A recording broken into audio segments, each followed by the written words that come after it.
Hello යාළුවනේ කොහොමද ඔයාලට සාදරයෙන් පිළිගන්නවා මගේ YouTube නාලිකාවට. ඔන්න වෙනද වගේම අදත් අරගෙන ආවා මානෙල් වර්ගයක්.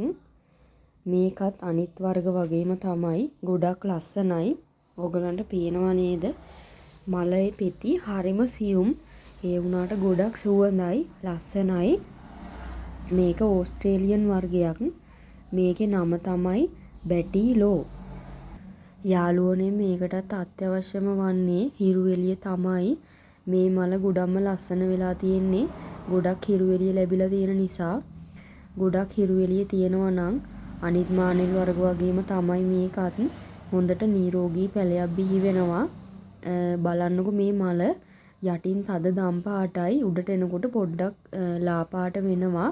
ඒ වුණාට පරිසරයේ හැදිලා තියෙන ලස්සනම මලක් විදිහට මේක අපිට හඳුන්වන්න පුළුවන්.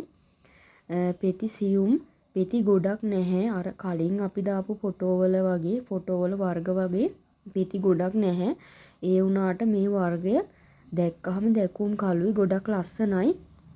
ඕගලන්ට පේනව නේද? ඒ වගේම තමයි යාළුවනේ මේ බැටිලෝ වර්ගය ගොඩක් දුර්ලභ වර්ගයක්. මොකද මේවා බෝ වෙන්නේ මේ හයිබ්‍රිඩ් වර්ගයක් හින්දා මේක බෝ වෙන්නේ අලෙන් වගේ ආවට සාමාන්‍යයෙන් මේ වර්ගයේම පිපෙනවා අඩුයි. අනිත් මල් ටිකක් දිගට වගේ තියෙනවා. මේ බැටිලෝ වර්ගය පෙති හැදිලා තියෙන්නේ රවුමට.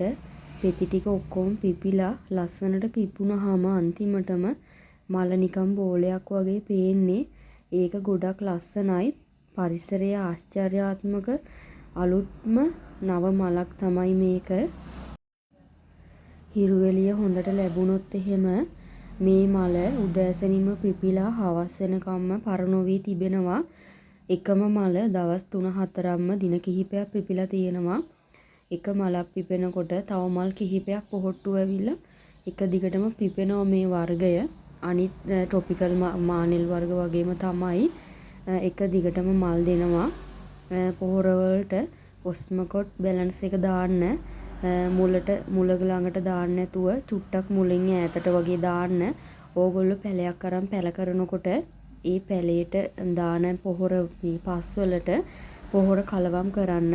කලවම් මේ ඔස්මකොට් බැලන්ස් බෝර එක කලවම් කරන්න. කලවම් කරලා ඕගොල්ලෝ පැලය හිටව ගන්න.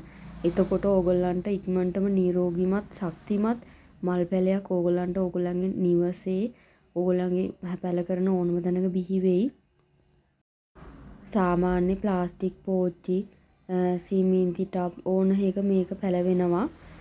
අනිත් මානෙල් වර්ග වගේම තමයි, කරදරයක් නැහැ. සාමාන්‍යයෙන් බෝ වෙන එක අඩුවක් විතරයි තියෙන්නේ. මෙයා හැඩ වගේම තමයි, ගොඩක් මිලයි. සාමාන්‍ය මානෙල් වලට වැඩිය මිලෙන් අධිකයි. නමුත් අපිට ගෙදරකට ඕගොල්ලෝ සාමාන්‍යයෙන් මානෙල් වර්ග කලෙක්ෂන් කරන එක්කෙනෙක් නම් මේ වර්ගයක් අරගත්තොත් ගොඩක් ආස හිතෙයි. අරගෙන බලන්න.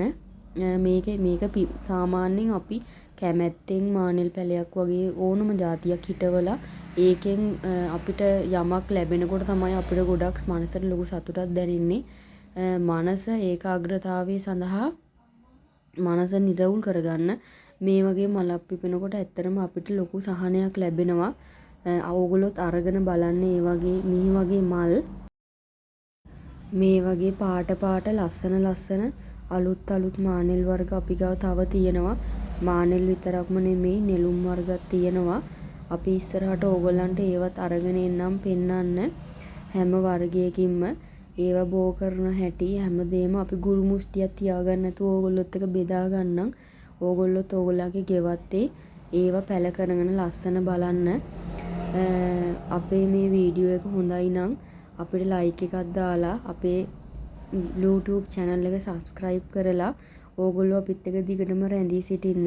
එහෙම වුණොත් ඕලු නෙළුම් මානෙල් වගාව සම්බන්ධයෙන් අපි හැම දෙයක්ම ඕගොල්ලොත් එක්ක බෙදා ගන්නම්. ඉස්සරහට තවත් අලුත් නව වීඩියෝ එකකින් හමු වෙමු. අලුත් මානෙල් වර්ගයක් ඕගොල්ලන්ට ඊළඟ දවසේ අපි අරගෙන එන්නම්.